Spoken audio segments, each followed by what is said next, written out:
여러분 안녕하세요. 오늘은 영적 전쟁에 대해서 말씀을 나누고 싶습니다. 이전에 목사님들은 참 영적인 설교를 많이 하셨는데 언제부터인가 영적 설교가 사라졌다는 것을 요즘 깨닫게 되는데요. 프랜시스 맥너드 박사님이 저술한 거의 완벽한 범죄라는 책이 있는데요. 이 책의 내용은 영적으로 그리고 정신적으로 고통을 받는 많은 신자들을 상담해 왔던 그가 그 배우의 영적인 문제가 있다는 사실을 신자들에게 말하지 않고 또 치유 사역도 하지 않는다는 것은 사탄에게 거의 완전 범죄를 가능케 해주는 일이다. 이런 취지의 내용인데요. 어쩌면 좀 불편한 이 진실을 다시 한번 대면할 때 사실 우리 모두가 한 사람도 예외 없이 영적 전쟁의 한복판에서 살아가고 있다는 사실을 다시 한번 상기시켜 주는데요. 여하튼 본인이 의식하든 하지 않든 간에 우리 모두는 영적 전쟁을 겪으며 살아가고 있습니다. 요한복음 16장 33절에 이것을 너희에게 이르는 것은 너희로 내 안에서 평안을 누리게 하려 함이라. 세상에서는 너희가 환난을 당하나 담대하라. 내가 세상을 이기었노라. 고 예수님이 말씀하셨죠. 예수님이 십자가의 죽음과 부활을 통해 사망과 어둠의 권세를 이기셨을지라도 하나님을 믿는 성도들은 세상을 살아가는 동안 환난을 당할 것이라고 말씀하십니다. 그리고 이탈리아에 가면 생명의 위협 속에서도 성도들이 믿음을 지키기 위해 숨어 살던 카타콤, 또 그리스도인들을 짐승의 먹잇감으로 조롱하던 콜로세움을 볼 때 초대교회 성도들이 받았던 박해의 정도를 가히 짐작할 수 있는데요. 2024년 월드 워치 리스트 통계에 의하면 전 세계에서 약 3억 6,500만 명의 기독교인들이 신앙을 이유로 박해를 받고 있다고 발표했습니다. 이는 작년 대비 500만 명이 증가한 수치로 전 세계 기독교인 7명 중에 1명이 박해를 받고 있다는 것이죠. 사실 지금 법치주의나 민주주의가 제대로 기능하는 국가에서는 예수님을 믿는다고 해서 박해를 받지는 않습니다. 그러나 외적인 박해는 없다 하더라도 눈에 보이지 않는 영적 전쟁은 계속되고 있죠.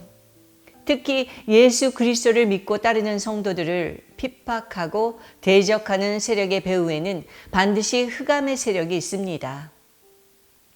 언뜻 보기에는 평화로워 보이는 이 세상 가운데 마귀는 미혹과 두려움이라는 무기를 가지고 끊임없이 크리스천들을 공격하고 있는 것이죠. 1980년 일본을 떠들썩하게 한 뉴스가 있었는데요.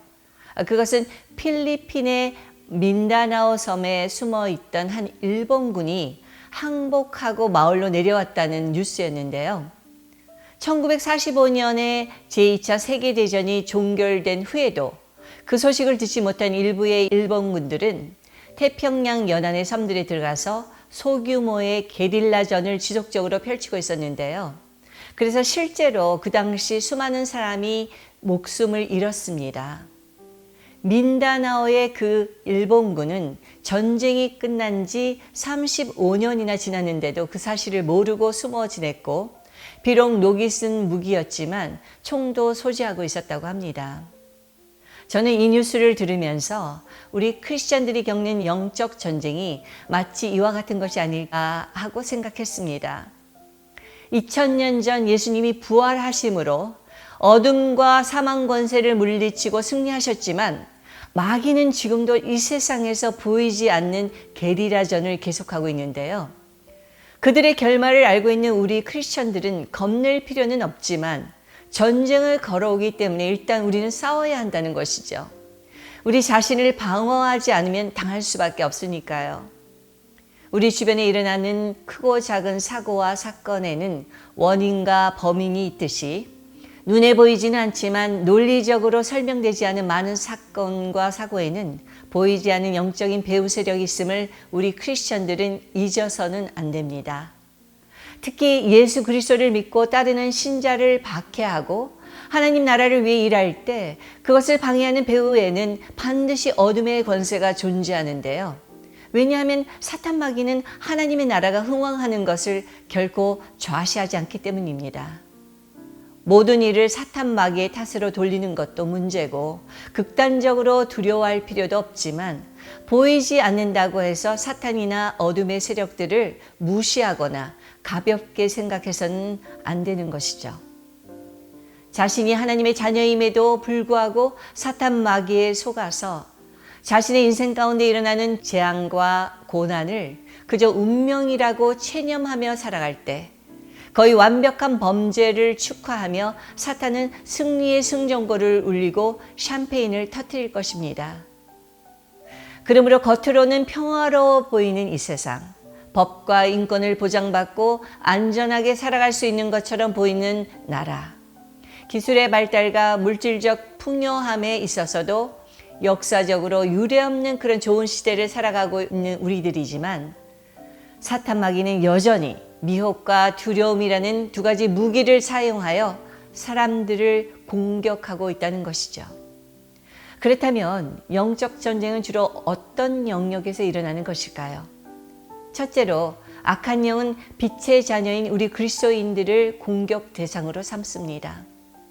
물론 믿지 않는 영혼들도 악한 영들의 관심의 대상이기는 하지만 사실 그들은 그 욕심과 정욕 가운데 그냥 내버려 두면 공허함과 방황 가운데 지내다가 멸망의 길로 떨어질 수밖에 없으니 세상 사람들은 공격 대상이라기보다는 관리 대상이라고 말할 수 있겠지요. 단지 사탄이 세상 사람들을 항시 마크해야 하는 이유는 그리스도인들과 접촉을 막아야 하기 때문인데요. 그래서 전도에는 늘 영적 전쟁이 수반되고 또 전도가 쉽지 않은 이유가 여기 있는 것이죠. 둘째로 악한 영들은 하나님이 세우신 거룩한 두 개의 기관인 가정과 교회를 공격합니다. 먼저 사탄이 가정을 공격할 때는 주로 부부의 약점과 실수를 통해 서로에게 오해와 불신을 갖게 하고 잦은 다툼과 또 그 상처를 통해 가정을 서서히 붕괴시켜 나가도록 조종하는데요. 그렇게 가정이 일단 무너지게 되면 그 고통과 상처는 자녀들에게 되물림되고 그 고통과 상처를 통해 악한 영들은 그 가계를 통하여 지속적으로 역사하게 되는 것이죠. 이것은 창세기에 나오는 최초의 인간 아담과 하와가 뱀의 형상을 한 사단의 미혹을 받게 되자 일어나는 일들과 흡사합니다. 아담과 하와는 죄에 무너지자 서로를 향해 책임을 전가하고 그들의 죄는 아들 가인의 살인으로 그리고 그 후손인 람에게 더 끔찍한 범죄로 이어지는 것을 볼 수 있습니다. 그러므로 가정의 불화와 갈등이 지속적으로 일어나는 것은 이미 사탄의 불화살을 맞았기 때문이라는 사실을 우리는 깨달아야 합니다. 그러므로 여러분이 지금 겪고 있고 또 겪어왔던 그 상처와 아픔이 자녀들에게 대물림 되기를 원치 않는다면 여러분에 대해 예수 그리스도의 십자가를 세워서 모든 악한 대물림을 나에 대해서 끊어지도록 회개하며 용서할 수 있도록 성령님께 기도해야 합니다. 또한 악한 영들은 그리스도의 몸인 교회를 표적 삼아 공격을 하는데요. 교회란 삼위일체 하나님을 주로 고백하는 사람들의 공동체잖아요. 흑암의 세력들은 성도들이 하나님의 빛과 통치에서 벗어나도록 끊임없이 미혹하고 두려움으로 공격하는데요. 그 중에서 특히 교회의 리더들을 집중 공격합니다. 예를 들어 목회자가 죄를 범할 때 아무리 그것이 작은 실수라고 하더라도 악한 영들은 소문과 뒷담화를 사용해서 그를 의지하고 따르던 교인들의 하나님을 향한 믿음마저도 흔들어서 실족하게 만들고 또 미디어를 통해서 세상에 메가톤급의 부정적인 영향을 미치게 해서 더 이상 하나님의 나라가 확장되지 못하도록 역사하는 것이죠. 정말 요즘 뉴스에서 교회나 목사라는 말이 나오면 왠지 불안해지는 것은 저만의 반응은 아닐 것입니다. 교회의 리더들이 무너질 때 하나님의 나라에 큰 데미지를 주기 때문에 교회의 리더들, 특히 목회자들은 아가서 2장 15절 말씀처럼 자신의 연약함을 비집고 들어오는 포도원을 허무는 작은 여우를 결코 방치해서는 안 되는 것이죠. 그러므로 사역자들은 아무리 바빠도 늘 주님 앞에 독대하여 머무는 기도의 시간, 묵상의 시간을 게을리해서는 안 됩니다. 이것이 안 되면 언젠가 무너지는 것은 시간 문제인데요. 그것은 우리가 영적 전쟁의 한복판에 마치 무방비 상태로 있는 것과 마찬가지이기 때문이죠. 사실 이런 일들이 일어나는 것을 막기 위해서는 우리 내면에서 일어나는 영적 전쟁에 대해서 우리는 반드시 인지해야 할 필요가 있는데요. 창세기 3장에서는 미혹에 빠지고 죄를 범하는 과정이 잘 묘사되어 있습니다. 뱀이 여자에게 이르되 너희가 결코 죽지 아니하리라. 너희가 그것을 먹는 날에는 너희 눈이 밝아져 하나님과 같이 되어 선악을 알 줄 하나님이 아심이라. 뱀의 입을 통해 사탄의 거짓말을 하와가 받아들이는 순간 이전에는 그다지 신경 쓰이지 않았던 선악과가 참을 수 없을 만큼 먹음직스럽고 아름답게 보이기 시작하는데요. 자신들의 욕망을 자극하는 사단의 유혹에 넘어간 아담과 하와는 그렇게 금단의 열매를 따먹게 되죠. 이렇게 유혹에 빠져 죄를 짓게 되는 것은 사탄의 거짓말을 받아들이는 순간부터 시작됩니다. 일단 그 생각을 받아들이면 자신의 감정과 행동을 제어할 수 없게 되어 행동에 옮길 수밖에 없는데요. 왜냐하면 우리의 육은 생각이라는 혼의 통치를 받기 때문입니다. 따라서 영적 전쟁에서 승리하기 위해서는 무릇 지킬 만한 것보다 내 마음을 지키라. 생명의 근원이 이에서 남이니라. 는 말씀처럼 먼저 자신의 마음을 지켜야 합니다. 그런 다음 영적 원리를 말씀을 통해 배우고 끊임없이 기도함으로 영적 면역력을 높이면 사탄의 공격에 승리할 수 있게 됩니다. 사탄은 인간보다 우월한 부분이 많습니다. 그러나 우주 만물을 창조하신 하나님과는 비교할 수는 없죠. 그들은 타락한 피조물에 불과하기 때문입니다. 마지막으로 영적 전쟁에서 승리할 수 있는 비결은 주님을 의지하여 예수 그리스도의 이름의 권세와 또 어린 양의 보혈의 능력을 가지고 기도하는 것인데요. 예수 그리스도의 이름으로 선포하고 어린 양의 보혈로 덮으며 기도할 때 사탄 마귀는 7길로 도망치게 됩니다. 여러분, 두려워 마십시오.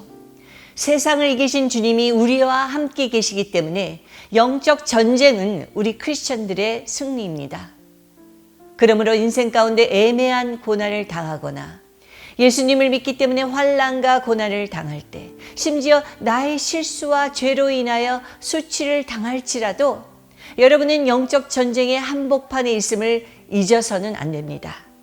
나를 야유하는 세상의 소리와 좌절과 낙심으로 모든 것을 놓고 싶어질 때라도, 또 하나님이 안 계신 것 같고 하나님은 더 이상 나를 사랑하지도 않는 것 같이 느껴지는 순간에도 세상에서는 너희가 환난을 당하나 담대하라.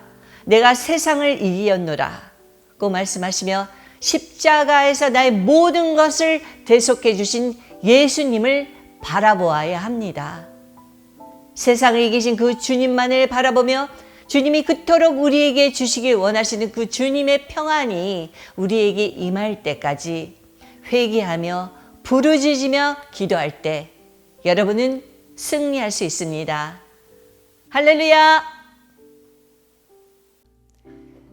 사랑하는 하나님 아버지, 보기에는 평화로워 보이는 이 세상 가운데 마귀는 미혹과 두려움이라는 무기를 가지고 끊임없이 우리 크리스천들을 공격하고 있다는 사실을 다시 한번 상기시켜 주시니 감사드립니다.